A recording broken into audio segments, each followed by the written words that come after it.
Hello बच्चों, एक बार फिर से स्वागत है आपका अपने YouTube चैनल नवोदय अकेडमी पर। वी आर नवोदयन, कलम से क्रांति। आज की इस वीडियो में हम विगत परीक्षाओं में पूछे गए 10 महत्वपूर्ण ऑब्जेक्टिव टाइप के क्वेश्चन को डिस्कस करेंगे, जिसका आपके आगामी परीक्षा में आने की प्रबल संभावना है। आइए बढ़ते हैं क्वेश्चन नंबर 1 की तरफ। तो सर्वप्रथम मैं आपको बता देना चाहता हूँ कि शुरू के इस पेपर के 1 से 10 तक के सवाल हैं, उसका वीडियो बना के चैनल पे अपलोड किया जा चुका है। यदि आप उसको भी देखना चाहते हैं तो उसका लिंक आपको डिस्क्रिप्शन बॉक्स में मिल जाएगा।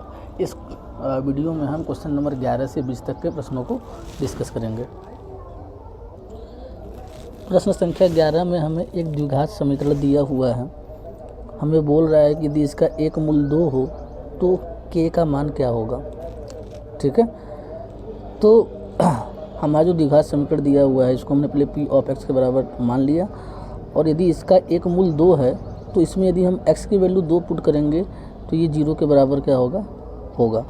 तो हमने क्या किया, x को 2 पुट कर दिया, तो यहाँ पे क्या हो जाएगा, आपका 2 का स्क्वायर हो जाएगा, और यहाँ पे पुट करेंगे तो क्या हो जाएगा, -k/2 हो जाएगा, और ये -8 यहाँ चला आएगा, और ये 0 के बराबर है तो यहाँ पर 0 लिख दिए। तो ये हो गया 2 दूनी 4, और k में 2 से मल्टीप्लाई करेंगे तो क्या आपका हो जा रहा है -2k -8 बराबर 0।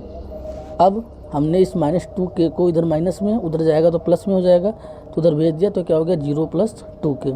ये 4 एज इट इज उतार दिया गया है, और ये -8 एज इट इज उतार दिया गया है। ठीक है, अब यहाँ पे इस बात को देखिए कि 4 और -8, एक प्लस एक माइनस है तो घट जाएगा, तो 4 8 में से 4 घटाएंगे तो क्या आएगा, आपका -4 आएगा। तो यहाँ से आपका हो गया 2k बराबर -4। अब यहाँ पे कोई साइन नहीं है, तो 2 और k के बीच में कौन सा साइन है, गुणे का चिन्ह है, तो 2 उधर जाएगा तो भाग में हो जाएगा, तो ये हो जाएगा -4/2। अब 2 से 4 में भाग देंगे तो क्या आएगा, -2 प्राप्त हो जाएगा। अर्थात इस क्वेश्चन का करेक्ट आंसर क्या हो जाएगा, ऑप्शन नंबर बी। ठीक है, बढ़ते हैं नेक्स्ट क्वेश्चन की तरफ। Question number 12। क्वेश्चन नंबर 12 में हमें एक समांतर श्रेणी, एक AP दिया हुआ है, तो इसका 20वां पद क्या होगा, हमसे ये पूछ रहा है। तो इस AP का जो पहला पद है वो क्या है, 10 है, और इस AP का अब हम सार्वंतर ज्ञात करेंगे। तो सार्वंतर ज्ञात करने के लिए किन्हीं 2 क्रमागत पदों के मध्य का अंतर हम ज्ञात कर सकते हैं, परंतु हमने यहाँ पे शुरू के 2 टर्म को चूज किया है, 10 और 7।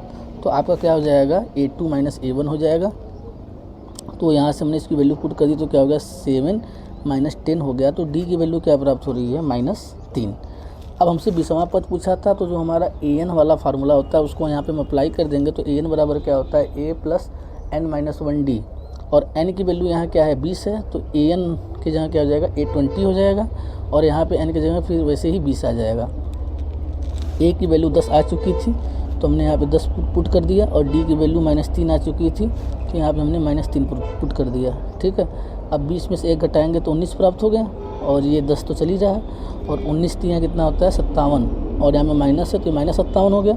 अब एक वैल्यू प्लस है, एक वैल्यू माइनस है, तो क्या हो जाएगा, घट जाएगा, जिसमें से घटेगा उसका चिन्ह लगेगा। तो 57 में से हमने 10 घटाया तो क्या प्राप्त हुआ, 47, और इसका चिन्ह लगा देंगे तो -47।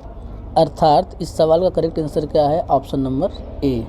ठीक है, अगले सवाल में हमें एक वृत्त दिया है जिसकी त्रिज्या 10 सेंटीमीटर है, और एक बिंदु है P न, वृत्त के बिंदु P, मतलब बिंदु P जो है वो वृत्त पर ही स्थित है, से एक स्पर्श रेखा PQ खींचा गया है। अर्थात Q जो है बाह्य बिंदु है। तो देखिए इस टाइप का हमारा डायग्राम बनेगा, Q बाह्य बिंदु है, P उस हमारे वृत्त पर ही स्थित है, O क्या है, वृत्त का केंद्र है, और हमें त्रिज्या दी थी 10 सेंटीमीटर, तो ये 10 सेंटीमीटर हमने यहाँ पे मेंशन कर दिया है। और हमें सवाल में ये भी दिया हुआ है कि ये जो बाह्य बिंदु Q है उसकी वृत्त के केंद्र से दूरी क्या है, 12 सेंटीमीटर है, तो हमने यहाँ पे 12 सेंटीमीटर ले लिया। ठीक है, अब हमें ये तो पता है कि जो हमारा ये होता है स्पर्श बिंदु और जो वृत्त का केंद्र होता है, इससे मिलाने पे जो हमें प्राप्त त्रिज्या होती है वह स्पर्श रेखा पे लंबवत होती है। अर्थात ये जो एंगल OPQ बन रहा है ये समकोण हो गया। तो ये जो त्रिभुज बना OPQ ये समकोण त्रिभुज बन गया, और समकोण त्रिभुज पे हम पाइथागोरस प्रमेय लगा सकते हैं। तो पाइथागोरस प्रमेय के अनुसार हमारा क्या हो जाएगा, कर्ण का जो वर्ग होता है अन्य दो भुजाओं के वर्ग के योगफल के बराबर होता है। तो यहाँ पे कर्ण कौन सा हो गया, OQ हो गया। तो वही यहाँ हमने लिख दिया है जो OQ का स्क्वायर होगा वो OP और PQ की स्क्वायर के बराबर होगा। अब यहाँ पे हमने OP की वैल्यू पुट कर दी और OQ की वैल्यू पुट कर दी। तो 10 का वर्ग क्या हो जाएगा, 100। तो यहाँ पे मैंने लिख दिया 10 × 10, यहाँ से 100 प्राप्त हो गया और PQ स्क्वायर यहाँ पे लिख दिया। OQ क्या है, 12। तो ये 12 का स्क्वायर हो गया, 12 स्क्वायर मतलब 12 × 12 और 12 में 12 से मल्टीप्लाई किया तो कितना प्राप्त हुआ, 144। तो PQ स्क्वायर की वैल्यू क्या होगी, 144 - 100, अर्थात PQ स्क्वायर की वैल्यू क्या प्राप्त होगी, हमें 44 प्राप्त होगी। अगर हम 44 का गुणनखंड करें तो हमें क्या प्राप्त होगा, 2 × 2 × 11 और यहाँ से एक 2 का क्या बन गया, हमारा जोड़ा बन गया। तो एक 2 बाहर आ जाएगा और 11 रूट के अंदर ही रहेगा, अर्थात PQ की जो वैल्यू आएगी वो क्या हो जाएगी, 2√11। तो इस सवाल का करेक्ट आंसर क्या हो जाएगा, ऑप्शन नंबर C। बढ़ते हैं क्वेश्चन नंबर 14 की तरफ। इसमें हमें बोल रहा है कि दो घन हैं जिनमें से प्रत्येक का जो आयतन है 8 सेंटीमीटर क्यूब है कि संलग्न फलकों को एक दूसरे सिरे को मिलाकर जोड़ दिया जाता है। तुमसे पूछ रहा है कि इस घनाभ का पृष्ठीय क्षेत्रफल कितना होगा। तो सर्वप्रथम हम इस घन का भुजा ज्ञात कर लेते हैं। तो हमें पता है कि जो घन का आयतन है वो कितना होता है, भुजा घाते 3। तो हमने यहाँ पे अप्लाई कर दिया, भुजा घाते 3 = 8 हो जाएगा। तो यहाँ से भुजा निकालेंगे तो इधर हो जाएगा √8। अब 8 का गुणनखंड करेंगे तो क्या हो जाएगा आपका, 2 × 2 × 2 हो जाएगा। तो यहाँ से एक 2 का जोड़ा बन जाएगा। तो हमारी जो भुजा की वैल्यू प्राप्त होगी वो कितनी होगी, 2 सेंटीमीटर। अब हमें ये बोल रहा है कि दो घनों के फलकों को संलग्न करके रखा गया है। तो अब इन दो घनों को जब हम सटा के एक दूसरे में रखेंगे तो हमसे क्या बन जाएगा, एक घनाभ बन जाएगा। अब देखिए ये वाली वैल्यू 2 सेंटीमीटर थी और उसकी जो वैल्यू होगी, जो दूसरा हमारा घन होगा उसकी वैल्यू भी 2 सेंटीमीटर हो जाएगी। तो ये जो हमारा नया घनाभ बना, इस घनाभ की जो लंबाई हो जाएगी वो 4 सेंटीमीटर हो जाएगी। तो वही हमने यहाँ पे मेंशन कर दिया कि लंबाई 4 सेंटीमीटर है और जो इसकी चौड़ाई है वो तो 2 ही सेंटीमीटर रहेगी। देखिए यहाँ पे भी 2 है, यहाँ पे भी 2 है, यहाँ पे भी 2 है। तो हमने जो चौड़ाई है उसको 2 सेंटीमीटर ही ले लिया और ऊंचाई देखिए 2 ही सेंटीमीटर रह रही है। तो ऊंचाई को भी हमने 2 सेंटीमीटर ले लिया। तो हमसे पूछ रहा था घनाभ का पृष्ठीय क्षेत्रफल कितना होगा। तो घनाभ का पृष्ठीय क्षेत्रफल का फार्मूला क्या होता है, 2 ब्रैकेट में LB + BH + HL। तो यहाँ से हमने LB और H का मान पुट कर दिया तो हमें क्या प्राप्त हो रहा है, घन का पृष्ठीय क्षेत्रफल 40 सेंटीमीटर स्क्वायर। तो इस सवाल का करेक्ट आंसर क्या हो जाएगा बच्चों, ऑप्शन नंबर C। आइए बढ़ते हैं नेक्स्ट क्वेश्चन की तरफ। नेक्स्ट क्वेश्चन में हमें बोल रहा है कि एक त्रिज्यखंड है जिसका क्षेत्रफल 154 सेंटीमीटर स्क्वायर है तथा वृत्त की त्रिज्या 14 सेंटीमीटर है। तो त्रिज्यखंड द्वारा वृत्त के केंद्र पर अंतरित कोण का मान क्या होगा। तो हम जानते हैं जो त्रिज्यखंड का क्षेत्रफल होता है उसका फार्मूला क्या होता है, θ/360 × πr² और r की वैल्यू हमें दिया हुआ है 14 सेंटीमीटर। तो यहाँ पे हमने फार्मूला में ये भी दिया था कि 154 सेंटीमीटर स्क्वायर है, तो हमने दोनों पक्ष को बराबर कर दिया। और पाई की वैल्यू क्या होती है, 22/7। तो यहाँ पे हमने पाई की वैल्यू 22/7 पुट कर दी और आर की वैल्यू 14 थी तो हमने यहाँ पे लिख दिया 14 का स्क्वायर। तो ये आपका हो गया θ/360 × 22/7 गुणित 14 = 154। तो 7 से ये 2 बार में कट जाएगा, 7 दूनी 14, ठीक है। अब ये हो गया 22 दूनी 44, तुमने यहाँ 44 पुट कर दिया और ये 14 यहाँ पे क्या किया, उतार दिया। अब ये सब जो वैल्यू हैं ये और ये, इसको हम उस पक्ष में भेजेंगे तो क्या हो जाएगा, 154 गुणित 360 बटा में 44 गुणित 14, ठीक है। इसको हमने फिर 11 से काटा, 11 44, फिर इसको 11 से काटा तो 11 कम 11 4 बचा। तो क्या हो जाएगा आपका, 11 44 हो जाएगा, ठीक है। तो यहाँ पे हमने पहले 11 से नहीं काटा है, 14 से काट दिया। तो 14 से हमने 154 को काट दिया तो 14 कम 14 1 बचा, 14 कम 14 तो 11 आ गया। फिर इस 11 से 44 को काट दिया, 11 44 तो 4 हो गया। अब 4 से 360 को काट दिया तो 4 9 36 9 हो गया और ये 0 उतर गया। तो थीटा की वैल्यू क्या आ गई, 90 डिग्री, ठीक है। बढ़ते हैं नेक्स्ट क्वेश्चन की तरफ। नेक्स्ट क्वेश्चन बहुत सिंपल है, हमसे पूछ रहा है कि 2 sin 30 डिग्री cos 30 डिग्री का मान कितना होगा। तो हमने यहाँ पे वैल्यू पुट कर दी। तो 2 sin 30 की वैल्यू क्या होती है, 1/2 और cos 30 की वैल्यू क्या होती है, √3/2। तो आपका 2 से 2 कैंसिल हो गया तो वैल्यू क्या आई, √3/2। तो ऑप्शन क्या, इसका करेक्ट आंसर क्या हो जाएगा, ऑप्शन नंबर D। अगले सवाल में हमें दिया है कि यदि sin थीटा की वैल्यू 3/4 है तो tan थीटा की वैल्यू क्या होगी। तो हमें लाल बटा कक्का के अनुसार यहाँ पे लिखा गया है, लाल बटे कक्का के अनुसार पता है जो साइन थीटा होता है लंब बटा कर्ण के बराबर होता है। ठीक है, तो हमने यहाँ पे एक समकोण त्रिभुज बना दिया। तो इसमें जो लंब है वो क्या हो गया 3। तो हमें पता है थीटा के सामने वाली साइड क्या होती है लंब होती है, तो ये 3 हो गया और कर्ण ये 4 हो गया। अब समकोण त्रिभुज है तो पाइथागोरस थ्योरम यहाँ पे अप्लाई करेंगे और यहाँ से आधार की वैल्यू प्राप्त करेंगे। तो ये देखिए यहाँ पे हमने कर्ण और लंब की वैल्यू पुट कर दी है। तो ये 4 चौका 16 हो गया, ये 3 तिरिका 9 हो गया। अब 16 में से 9 घटाएंगे तो हमारा जो आएगा ए स्क्वायर की वैल्यू 7 आएगी और यहाँ से हमारी आधार की वैल्यू क्या प्राप्त हो गई √7। ठीक है, अब हमसे क्या पूछ रहा था टेन थीटा, सवाल में क्या पूछा था टेन थीटा। तो टेन थीटा किसके बराबर होता है लंब बटा आधार। तो लंब क्या था 3 था, तो हमने यहाँ पे 3 पुट कर दिया और आधार क्या था √7, तो यहाँ पे √7 पुट कर दिया। तो करेक्ट आंसर क्या हुआ आपका ऑप्शन नंबर ए। ठीक है, नेक्स्ट क्वेश्चन की तरफ बढ़ते हैं। अगले सवाल में हमसे इसकी वैल्यू पूछ रही है। तो यहाँ हमें पता है जो कॉसेक ए होता है वो 1/sin a के बराबर होता है, तो हमने यहाँ पे पुट कर दिया 1/sin a।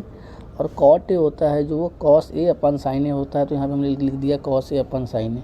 इन दोनों का एलसीएम ले लेंगे तो sin a आ जाएगा और ऊपर आ जाएगा 1 + sin a, तो 1 + sin a लिख दिया और ये 1 - cos a वैसे ही हम क्या किया यहाँ पे उतार दिया। अब यहाँ पे देखिए a + b टाइप का है, ये a - b टाइप का है। तो यहाँ पे हमने फार्मूला लगा दिया a² - b² बराबर क्या होता है a + b a - b। तो ये किस में कन्वर्ट हो जाएगा आपका 1² - cos² a में, और डिनोमिनेटर में sin a चल रहा था तो यहाँ पे हमने sin a लिख दिया। ठीक है, अब देखिए 1² की वैल्यू 1 होगी तो यहाँ पे लिख दिया 1 - cos² a, अपान में sin a चला तो sin a लिख दिया। और हमें ये पता है कि sin² a + cos² a की वैल्यू 1 के बराबर होती है। तो वहाँ से जब हम cos² a को इधर छोड़ेंगे और sin² a को उधर भेजेंगे तो क्या हो जाएगा आपका sin² a बराबर 1 - cos² a। ठीक है, तो उसके अनुसार यहाँ पे sin² a आ गया और डिनोमिनेटर में sin a चल ही रहा था, तो एक sin a से sin a कैंसिल हो गया, तो आंसर क्या आ जाएगा sin a, अर्थात ऑप्शन नंबर डी। नेक्स्ट सवाल हमसे पूछ रहा है कि 1 - tan² a upon 1 - cot² a का मान क्या होगा। ठीक है, तो अब हमें पता है कि जो cot a होता है वह tan a का व्युत्क्रम होता है। तो यहाँ पे हमने cot a की वैल्यू क्या पुट कर दी 1/10 है और यहाँ पे स्क्वायर था तो यहाँ पे स्क्वायर लगा दिया। अब डिनोमिनेटर में हमने एलसीएम ले लिया क्योंकि इसके डिनोमिनेटर में कुछ नहीं है तो 1 है, तो क्या हो जाएगा ये tan² a - 1 अपान में tan² a। ठीक है, फिर अगले स्टेप में हमने क्या किया 1 - tan² a को 1 - tan² a इधर लिख दिया और इस वाले को उल्टा कर दिया। तो क्या हो गया आपका tan² a upon tan² a - 1। फिर हमने क्या किया डिनोमिनेटर से 1 कॉमन ले लिया, तो ये आपका क्या बचा 1 - tan² a। तो 1 - tan² a से 1 - tan² a कैंसिल हो गया, तो क्या बच रहा है ये tan² a से tan² a लिख दिया यहाँ पे, ये माइनस को लगा दिया यहाँ पे, तो क्या हो गया -tan² a। तो हमारा करेक्ट आंसर क्या हुआ option number B. Next question जो है हमारा ये आपका बेसिक प्रोपोर्शनलिटी थ्योरम आधारभूत समानुपातिक प्रमेय पे आधारित है। ठीक है, क्योंकि हमें ये दिया हुआ है कि ये जो ST है वह PQ के पैरेलल है। ठीक, तो आधारभूत समानुपातिक प्रमेय के अनुसार क्या हो जाएगा आपका TR अपान TP की जो वैल्यू हो जाएगी वह SR अपान SQ के बराबर हो जाएगा। तो वहाँ पे हमने वैल्यू पुट कर दिया, तो TR को TR रहने दिया और TP की जगह 2.8 यहाँ पे पुट कर दिया और वैसे यहाँ पे 1.5 और यहाँ पे 3 पुट कर दिया। ठीक है, अब यहाँ से डेसिमल हटाएंगे तो डिनोमिनेटर में 0 बढ़ जाएगा, तो ये क्या हो गया आपका 15/30 हो गया। फिर हमने क्या किया 15 को काट दिया, 15 × 15 15 दूनी 30, तो ये आपका हो गया TR अपान 2.8 = 1/2। ठीक है, और देखिए 2.8 जो था यहाँ पे डिनोमिनेटर में था, उधर जाएगा तो मल्टीप्लाई में हो जाएगा, तो 2 से जब हम 2.8 में मल्टीप्लाई करेंगे तो क्या आ जाएगा 1.4 आ जाएगा। तो हमारा करेक्ट आंसर क्या हो जाएगा बच्चों ऑप्शन नंबर डी। बढ़ते हैं नेक्स्ट क्वेश्चन की तरफ। तो नेक्स्ट क्वेश्चन हमारा यहाँ से अब सेक्शन बी स्टार्ट हो गया। सेक्शन बी के जो ये 2 मार्क्स वाले क्वेश्चन हैं इसका वीडियो पहले से ही हमारे चैनल पे अपलोड कर दिया गया है, जस्ट इस वीडियो के पहले ही अपलोड किया गया है। यदि आप वीडियो की इस चरण तक बने हैं तो कृपया आप हमारे चैनल को लाइक शेयर एवं सब्सक्राइब करना ना भूलें, क्योंकि आपका सब्सक्रिप्शन ही हमारा मोटिवेशन है। यदि आप इसी तरह के और वीडियो को देखना चाहते हैं ताकि आपका एग्ज़ाम बहुत अच्छा जाए, तो डिस्क्रिप्शन बॉक्स में आपको अन्य वीडियो का लिंक मिल जाएगा, आप उन वीडियो को भी देख सकते हैं। Thank you so much.